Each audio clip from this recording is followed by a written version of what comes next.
now going to begin reviewing the words that we're going to see in the next few psukim in our parak. We've discussed what are nouns, what are verbs. We translated psukim, then we analyze those psukim. We're going to follow that pattern again for the next 4 or 5 psukim that make up the end of parak Yud Aleph. We're going to review the words that we're going to see.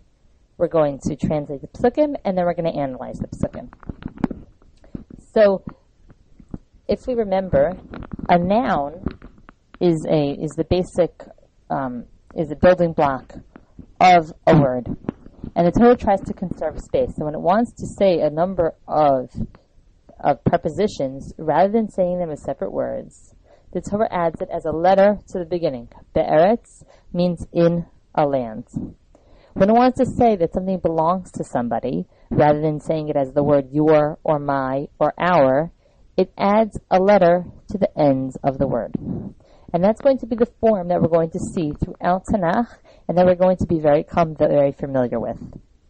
So here, if you look on the screen, I would suggest that you take a moment to read these along with me. Eile, these. Es, no meaning. Eretz, land. Sham, there. Shem is name. Shana, year. Shanim, years. There are 5 prefixes that we discussed in this section. The most prevalent one is the vi or the u, which comes before a noun. In either case, it means and.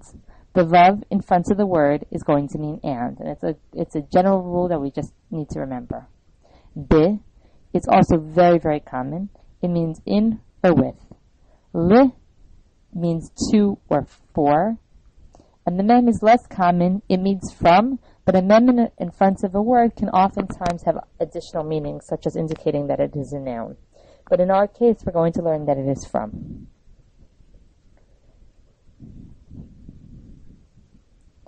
There are nouns with suffixes. Here are the nouns that we learned. We learned the family words, and we learned that there are the suffixes os or im. When ended to a word, makes a plural. The o or the yud vav at the end makes it his. The heim or mem at the end of a word makes them. We then would discuss some of the roots, which we're going to review quickly. We had bo, which is coming with boson. Yatsa, which is leaving. Yashav, sit. Halach, go. Nasan, give. Lakach, take. Yalad, give birth or to bear.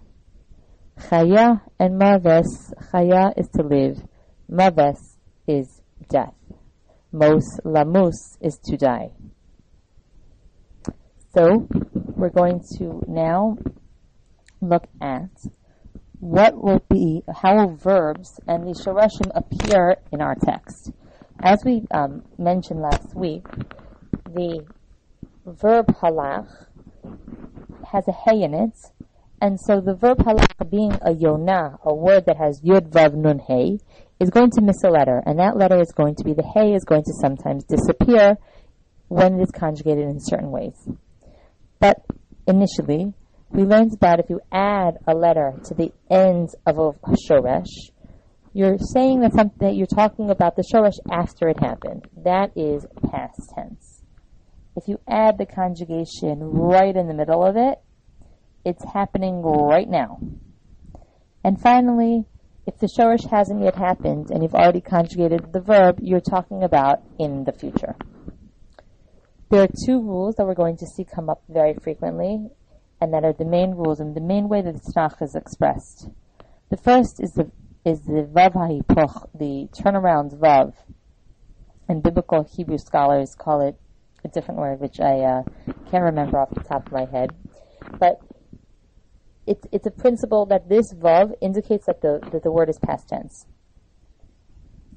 The vav with the shva indicates that it's vil. I will walk somewhere. Vil. So when you see vi, just try to remember that it's a vampire saying he will do something. Okay. We also learned that there are ways to talk about the addition after the vav, the patach with the vav, patach vav is va. You add letters to indicate who's doing the action. So if it's a yud, it's third person. If it's just a yud, it's he. If it's a yud with a u at the end, it's they. And a taf is she. So vayamas is and he died.